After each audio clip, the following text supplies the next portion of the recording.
Hi everyone. So आज हम chapter 2 of Laxmikanth which is making of the constitution ये पढ़ने वाले हैं। तो इससे पहले हम chapter 1 which is historical background ये हम ऑलरेडी पढ़ चुके हैं। तो अगर आपने अभी तक वो वीडियो नहीं देखा है तो मैं उसका लिंक डिस्क्रिप्शन में मेंशन कर दूँगी या फिर आई बटन में डाल दूँगी, तो आप वहाँ से चेकआउट कर लेना। तो स्टार्ट करते हैं चैप्टर 2, बट इसको करने से पहले ना थोड़ा सा चैप्टर 1 रिवाइज़ कर लेते हैं ताकि आपको बैकग्राउंड पता हो कि हम कहाँ से पढ़ रहे हैं इस चैप्टर को। तो चैप्टर 1 में हमने देखा था कि एक कंपनी है ईस्ट इंडिया कंपनी, जो कि एक रॉयल चार्टर के थ्रू स्टैब्लिश हुई थी 1600 में। देन स्टैब्लिश होने के 8 साल बाद वो इंडिया आती है 1608 में और अपनी पहली फैक्ट्री 1611 में मसूलीपट्टनम में स्टैब्लिश करती है और 1612 में सेकेंड फैक्ट्री सूरत में स्टैब्लिश करती है। तो ये कंपनी आई थी इंडिया प्योरली ट्रेड करने के पर्पज़ से। उसके बाद होता क्या है ना, 1765 तक ये ट्रेड करती भी है, बट 1765 में बैटल ऑफ बक्सर के बाद एक ट्रीटी साइन होती है, ट्रीटी ऑफ इलाहाबाद। इससे क्या होता है ना, जब कंपनी के पास ना दीवानी राइट यानी कि रेवेन्यू कलेक्ट करने का राइट चला जाता है। रेवेन्यू वो भी 3 जो मतलब मेजर प्रोविंसेस थी, जो कि बंगाल, बिहार एंड उड़ीसा, ये तीनों उस टाइम एक ही प्रोविंस हुआ करता था बंगाल, पर बहुत बड़ा एरिया था ये उस टाइम में। तो उसका रेवेन्यू कलेक्ट करने का राइट मिल जाता है इस कंपनी को। तो ये कंपनी जो अभी तक प्योरली ट्रेड कर रही थी ना, ये कंपनी अब एडमिनिस्ट्रेशन में घुसने लग जाती है धीरे धीरे करके। उसके बाद 1757 में एक रिवोल्ट होता है जिसको फर्स्ट वॉर ऑफ इंडिपेंडेंस भी कहते हैं। वहाँ से फिर 1857 में एक रिवोल्ट होता है, फर्स्ट वॉर ऑफ इंडिपेंडेंस भी कहते हैं, और 1857 से लेके 1947 तक फिर ये क्राउन रूल आ जाता है हमारे पास। तो ये जो कंपनी है ये 1757 से 1858 तक ये कंपनी हमारे ऊपर राज करती है, ईस्ट इंडिया कंपनी। फिर 1858 से 1947 तक हमारे पास आ जाती है ब्रिटिश जो है ब्रिटिश क्राउन, ये हमारे ऊपर डायरेक्ट रूल करता है। तो अब 1757 से 1858 तक ईस्ट इंडिया कंपनी एंड 1858 से 1947 में जो ब्रिटिश राज था, इन्होंने जो जो इवेंट्स किए थे as far as the laws are concerned, इसका सबका डायरेक्ट इम्पैक्ट पड़ता है हमारी इंडिया की मॉडर्न पॉलिटी पे। यानी कि आज भी जो हमारे यहाँ कुछ कुछ लॉज है ना, जैसे पार्लियामेंट्री सिस्टम है, ये भी हमने ब्रिटिशर्स से लिया है। सिविल सर्विसेज का जो ये है, ये भी हमने ब्रिटिशर्स से लिया है। साथ ही जो हमारा ये जो लीगल सिस्टम है, ये भी हमने ब्रिटिशर्स से ही लिया है। तो आज भी जो हमारी मॉडर्न पॉलिटी है, ये काफ़ी हद तक उन लोगों के एक्ट से ही इंस्पायर्ड है। इसी वजह से हमारे लिए इम्पॉर्टेंट था कि हम लास्ट चैप्टर 1 में उन सारे एक्ट्स को पढ़े जो कि हमने किया, हमने उन एक्ट्स को कवर किया। साथ ही अब हम देखेंगे जो मुगल्स थे उनका राज भी ना 1857 में कम्प्लीटली ख़त्म हो जाता है। तो 1857 तक ना east India company and Mughals ना पैरेलली चल रहे थे, बट 1857 में मुगल्स भी कम्प्लीटली ख़त्म हो जाएंगे। तो 1857 के बाद से एक ही है वो एक ही सिंगल पॉलिटिकल पावर है ब्रिटिशर्स की, जो कि पूरे इंडियन सब कॉन्टिनेंट पर राज करती है। उसके बाद अब ये था पूरा बैकग्राउंड जो चैप्टर 2 मतलब स्टार्ट करने से पहले आपका जानना बहुत ज़्यादा ज़रूरी था। अब हम चैप्टर 2 देखते हैं, मेकिंग ऑफ द कॉन्स्टिट्यूशन। तो जो लास्ट एक्ट देखा था हमने, government of India act 1935, and इसके बाद डायरेक्टली इंडियन इंडिपेंडेंस एक्ट आया था 1947।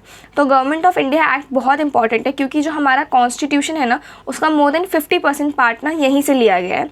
अब कहानी ये है कि हम आज़ाद हो चुके हैं या आज़ाद होने वाले हैं, बट हमारे पास मतलब इंडियन एक नेशन बनने वाला है, बट वो नेशन ऑपरेट कैसे होगा, वो नेशन चलेगा कैसे, क्या रूल्स हैं, क्या लॉज हैं, हमें कुछ नहीं पता है। तो वो रूल्स, लॉज और कॉन्स्टिट्यूशंस बनाने के लिए ही हमें एक बॉडी चाहिए।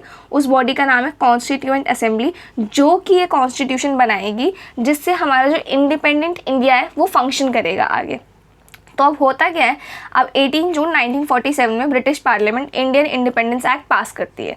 इस एक्ट के अकॉर्डिंग इंडिया को 15 अगस्त 1947 को कम्प्लीटली इंडिपेंडेंस मिल जाएगी। बट अब इधर से क्या होता है ना, हमारा मतलब मेन चैप्टर अब इधर से स्टार्ट है हमारा। होता क्या है ना, इंडिया आज़ाद तो है, बट इंडिया में कोई पार्लियामेंट्री सिस्टम नहीं है, इलेक्शन का कोई सिस्टम नहीं है। और जब तक अंग्रेज़ हमें आज़ादी देना चाहते थे उससे पहले कॉन्स्टिट्यूएंट असेंबली को बनाया गया था। तो कॉन्स्टिट्यूएंट असेंबली को बनाया कॉन्स्टिट्यूशन के पर्पज़ से ही था, पर आपको ये समझना पड़ेगा, थोड़ा देखो ध्यान से इसको समझते हैं।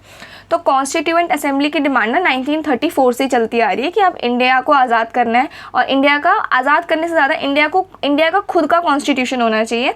ब्रिटिश जो कॉन्स्टिट्यूशन या ब्रिटिश जो लॉ बना रहे उस पर अब इंडियंस काम नहीं करेंगे। तो ये डिमांड हम इंडियंस की काफ़ी पहले से आ रही थी। तो 1934 से ये डिमांड था कि नहीं, अब कॉन्स्टिट्यूएंट असेंबली चाहिए। और उसके बाद हुआ क्या ना, 1946 1947 आते आते ना वर्ल्ड वॉर 2 चल रहा था 1946 में। और वर्ल्ड वॉर 2 के चलते ना इनका हुआ क्या ना, ये वीक पड़ने लग गए, साथ ही इनको समझ आने लग गया कि अब ब्रिटिश जो ये इकोनॉमी, इनको समझ में आने लगे जो इंडियन जो इकोनॉमी है ना, ये अब ब्रिटिशर्स के कंट्रोल में नहीं रहेगी, अब जो है ना इसको छोड़ना पड़ेगा। और ये इनको क्यों समझ में आने लग गया था, क्योंकि जो हमारा मिडिल क्लास था ना वो राइज करने लग गया था। अगर आपने हिस्ट्री पढ़ा होगा तो आपको समझ आ रहा होगा मैं क्या कह रही हूँ।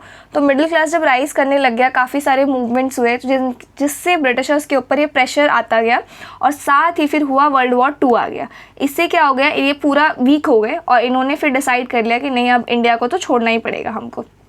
तो अब हुआ ये, कॉन्स्टिट्यूएंट असेंबली को बनाया गया, जिनको ये रिस्पॉन्सिबिलिटी दी गई कि आपको इंडिया का ना कॉन्स्टिट्यूशन बनाना है। अब इस कॉन्स्टिट्यूएंट असेंबली को बनाने का आइडिया जो था ना वो 1934 में एम.एन. रॉय जी ने दिया था, और उसके बाद इस चीज़ को 1935 में इंडियन नेशनल कांग्रेस ने भी एक्सेप्ट कर लिया कि ठीक है कॉन्स्टिट्यूएंट असेंबली बननी चाहिए। और क्योंकि उस समय ना इंडियन नेशनल कांग्रेस सबसे बड़ी पॉलिटिकल पार्टी थी, तो ये भी मान गए कि ठीक है एक कॉन्स्टिट्यूएंट असेंबली होनी चाहिए। उसके बाद 1938 में इंडियन नेशनल कांग्रेस की तरफ से नेहरू जी ने डिमांड किया अंग्रेज़ों से कॉन्स्टिट्यूएंट असेंबली के लिए, जो कि इंडिया का कॉन्स्टिट्यूशन बनाएगी विदाउट आउटसाइड इंटरफेरेंस। यानी इस असेंबली में ब्रिटिशर्स का कोई दूर दूर तक कोई भी इन्वॉल्वमेंट नहीं होगा, और जो भी इस कॉन्स्टिट्यूएंट असेंबली के मेंबर होंगे ना वो इलेक्टेड होंगे on the basis of adult franchise. But ये वाली बात ना पूरी हो नहीं पाती है, यानी कि इंडिया का कॉन्स्टिट्यूशन जिस कॉन्स्टिट्यूएंट असेंबली ने बनाया वो अडल्ट फ्रेंचाइजी के ऊपर इलेक्ट नहीं थी, बट हाँ कॉन्स्टिट्यूशन बना है विदाउट अंग्रेज़ों के इंटरफेरेंस के बिना। उसके बाद क्या होता है, ब्रिटिशर्स ने ये ऑफ़र एक्सेप्ट कर लिया 1940 में, और इसी को ऑगस्ट ऑफ़र कहा गया। और इसी चीज़ को ये जो ऑगस्ट ऑफ़र है ना, इसको लेके सर स्टैफोर्ड क्रिस्पी आए थे इंडिया में, और इसी चीज़ का नाम हमने ऑगस्ट ऑफ़र रखा। उसके बाद क्या है, 1942 में सर स्टैफोर्ड क्रिस्प आते हैं दोबारा, और ये जो थे ना ये ब्रिटिश कैबिनेट के मेंबर थे। और हाँ, जिस टाइम ये आए ना उस टाइम ना वर्ल्ड वॉर 2 चल ही रहा था। तो he came with a draft proposal of the British government on the framing of an independent constitution to be adopted after the world war 2।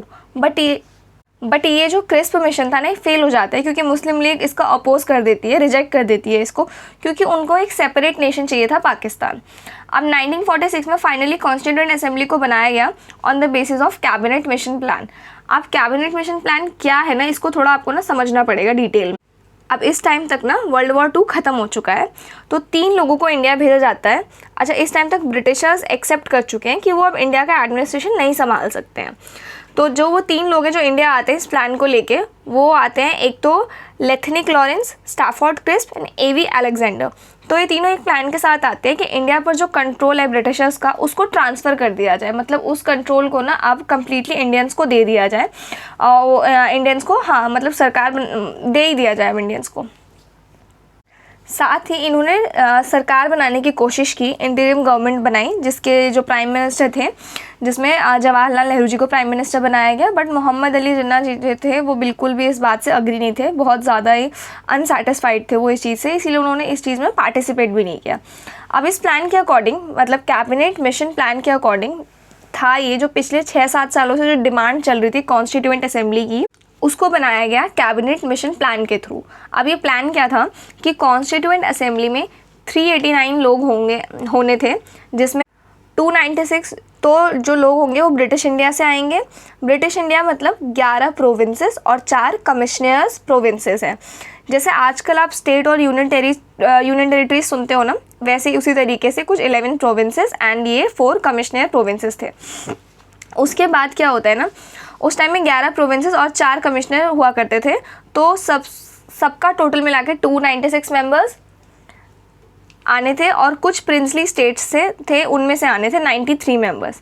अच्छा, अभी इसमें ना पाकिस्तान और बांग्लादेश वाला एरिया भी इंक्लूडेड है, ये अभी अलग अलग नहीं हुआ, यानी कि पूरा बांग्लादेश, पाकिस्तान और इंडिया, इनमें से टोटल 389 लोग को लेना था, जो ब्रिटिश इंडिया। और साथ ही जो ये ब्रिटिश इंडिया की जो ये 296 सीट्स है ना, इसमें मुस्लिम, सिख्स और जनरल लोगों को के लिए भी प्रपोर्शन डिसाइड हुआ था, सीट रिजर्व थी।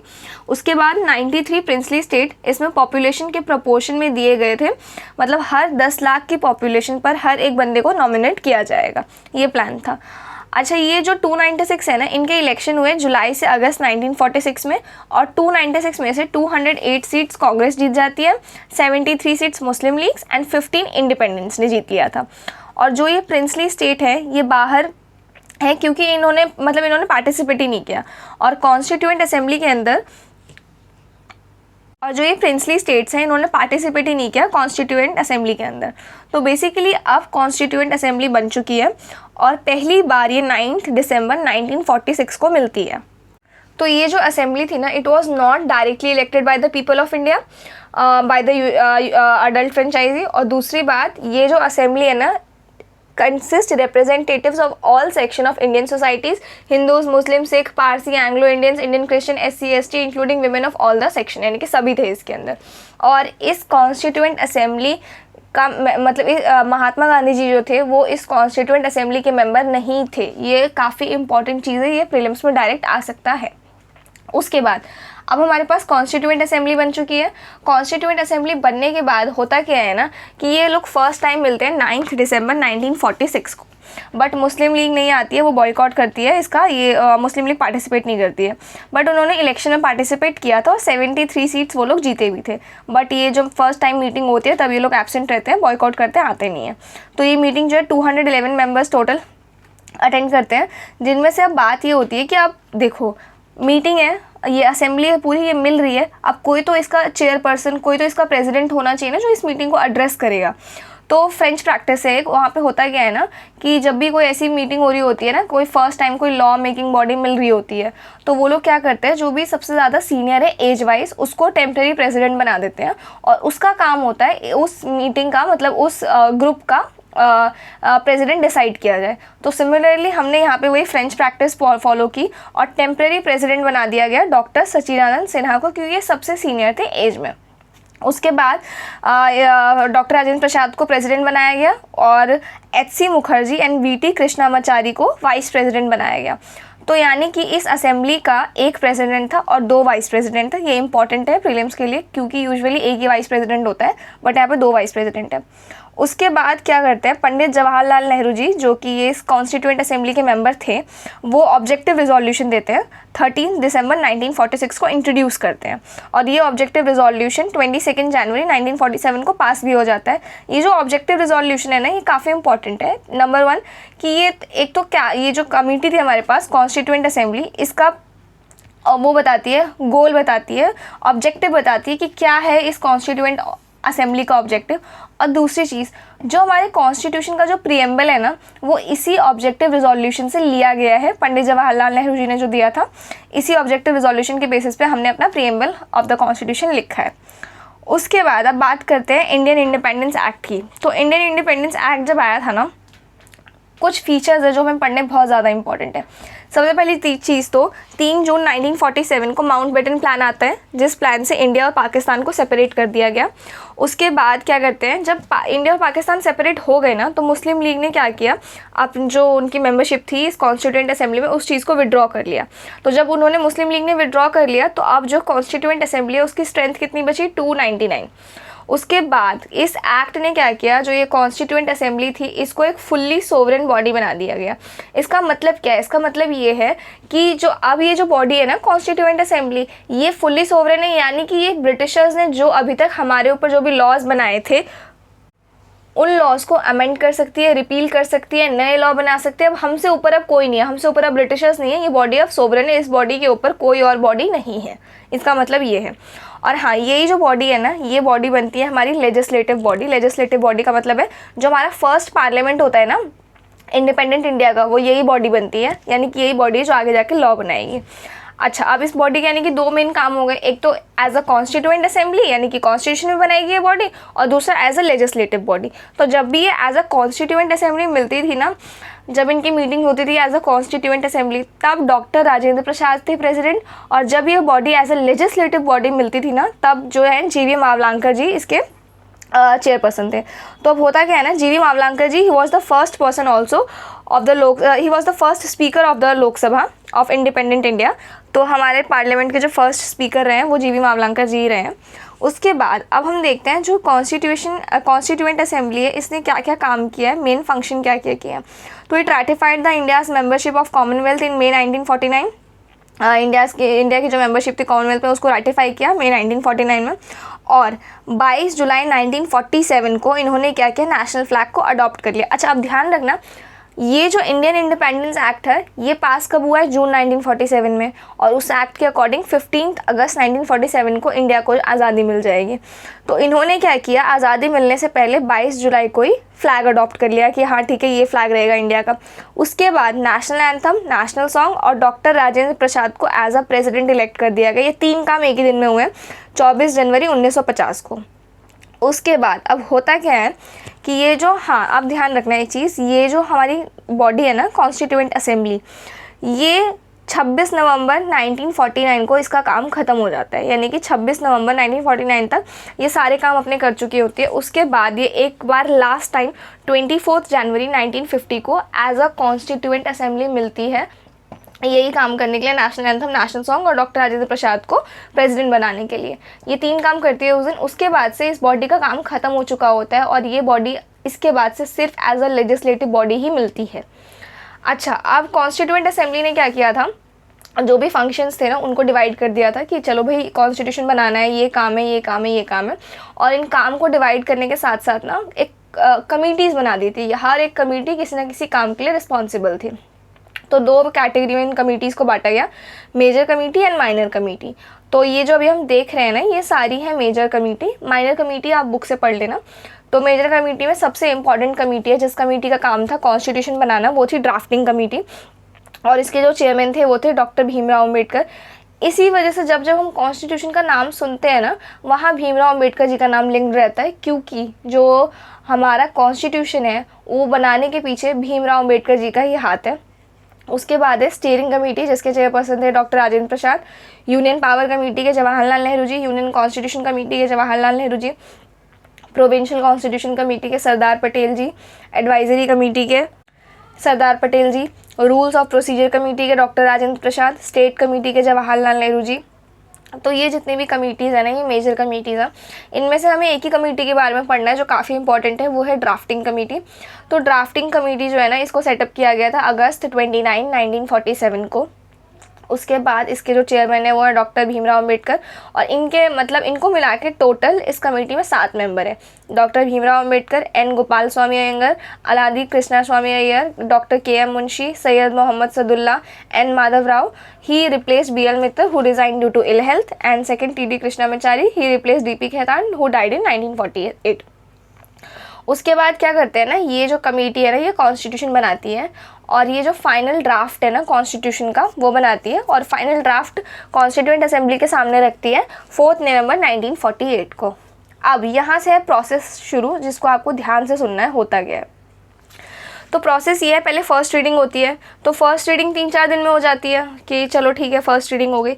जो मेन काम है वो होता है सेकेंड रीडिंग का। सेकेंड रीडिंग में मेन काम ये होता है, सेकेंड रीडिंग स्टार्ट होती है 15 नवंबर 1948 से और ये चलती है 17 अक्टूबर 1949 तक, यानी कि ऑलमोस्ट 1 साल का टाइम लग जाता है। सेकेंड रीडिंग में हम ये देखते हैं कि कौन कौन से एक्ट है, मतलब हर एक वर्ड का हम मीनिंग समझते हैं। अगर कोई लॉ है, क्यों है, क्या है, मतलब पूरा इसको अच्छे से डिटेल में पढ़ते हैं हम लोग, और अमेंडमेंट्स करते हैं जो ज़रूरी लगते हैं, सबके ओपिनियंस देखते हैं, और हर एक लॉ को मतलब रीज़नेबल है कि नहीं है सेकेंड रीडिंग में बहुत ज़्यादा डिटेल में पढ़ा जाता है। उसके बाद थर्ड रीडिंग होती है 14 नवंबर 1949 को। ये बस एक वो था, क्या कहते हैं, फॉर्मेलिटी थी। सेकेंड रीडिंग में सब फाइनल हो जाता है। उसके बाद थर्ड रीडिंग 14 नवंबर 1949 को होता है कॉन्स्टिट्यूशन। उसके बाद थर्ड रीडिंग होता है 14 नवंबर 1949 को। उसके बाद क्या होता है, इसके बाद ये फाइनल हो जाता है। फिर 26 नवंबर 1949 को जो हमारा कॉन्स्टिट्यूशन है उसको अडॉप्ट कर लिया जाता है। और जिस टाइम हमारा कॉन्स्टिट्यूशन होता है ये 26 नवंबर 1949 को प्रिपेयर, उस टाइम हमारे कॉन्स्टिट्यूशन में एक प्रीएम्बल, 395 आर्टिकल्स और 8 शेड्यूल्स होते हैं। अब शायद 12 शेड्यूल्स हैं, तो ये काफ़ी ज़्यादा इंपॉर्टेंट क्वेश्चन है प्री के लिए। तो ये था हमारा कि अभी तक हुआ क्या। अच्छा, अब एक चीज़ और, 26 नवंबर 1949 को हमारा कॉन्स्टिट्यूशन बन चुका है, बट कॉन्स्टिट्यूएंट असेंबली ने डिसाइड किया कि कोई एक स्पेसिफिक दिन चुना जाए जिस दिन इसको लागू किया जाए, कमेंस किया जाए।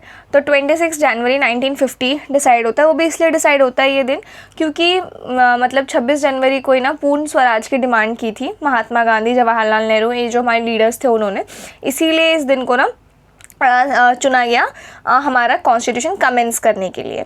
कमेंस यानी कि लागू करने के लिए। और ये इनैक्ट कब हुआ था, यानी कि इनैक्ट मतलब बनकर रेडी कब हुआ था, ये 26 जनवरी 1949 को। और कमेंस कब हुआ है, 26 जनवरी 1950 को। ये बहुत ज़्यादा इंपॉर्टेंट दोनों क्वेश्चन ये आ सकते हैं प्री में। अच्छा, अब एक चीज़ और जो काफ़ी ज़्यादा इंपॉर्टेंट है हमारे प्री के लिए, वो ये है कि कुछ प्रोविजंस थे जो कि उसी दिन 26 जनवरी 1949 से ही कमेंस हो चुके थे, जो कि ये सिटीजनशिप को लेकर थे। ये आप रीड कर लेना यहाँ पे, citizenship, elections, provisional parliament, temporary transitional provisions, articles 3, 4, 5 ये सब जो है ये आप पढ़ लेना अच्छे से। तो ये वो चीज़ थी जो उसी दिन से कमेंस होने लग गई थी, और बाकी का 26 जनवरी 1950 से। तो ये था हमारा पूरा चैप्टर। अब मैं एक चीज़ आपको बताऊं तो ये है प्रीलिम पॉइंटर्स। मैंने ये पॉइंट क्यों ऐड किए हैं, जैसे कि कुछ ना कुछ पॉइंट्स थे जो कि मुझे इस चैप्टर में काफ़ी ज़्यादा इंपॉर्टेंट लगे, और मुझे ऐसा फील हुआ कि इसको ना अलग से एक बार करा देना चाहिए, क्योंकि हमें कई बार चीज़ें ना सुन के भी याद हो जाती हैं। तो पहले क्या, ये आप पढ़ लेना एक बार ध्यान से इनको पॉइंट्स को, मैं एक बार ऊपर से गो थ्रू कर रही हूँ। तो पहला क्या है, Mahatma Gandhi was not a member of constituent assembly, सबको पता है हमें। कॉन्स्टिट्यूएंट असेंबली के टोटल 11 सेशन हुए थे over 2 years 11 months and 18 days में। ये आई थिंक आया भी हुआ है एक बार PYQs में, हम अभी देखेंगे आगे PYQ। और उसके बाद constituent assembly had gone through the constitution of about 60 country and the draft constitution was considered for 114 days। देख रहे हो आप, 60 कंट्री का कॉन्स्टिट्यूशन हमने देखा, उसके बाद जाके हमारा इंडिया का कॉन्स्टिट्यूशन प्रिपेयर हुआ है। और टोटल एक्सपेंस कितना हुआ था हमारा कॉन्स्टिट्यूशन बनाने में, 64 lakhs।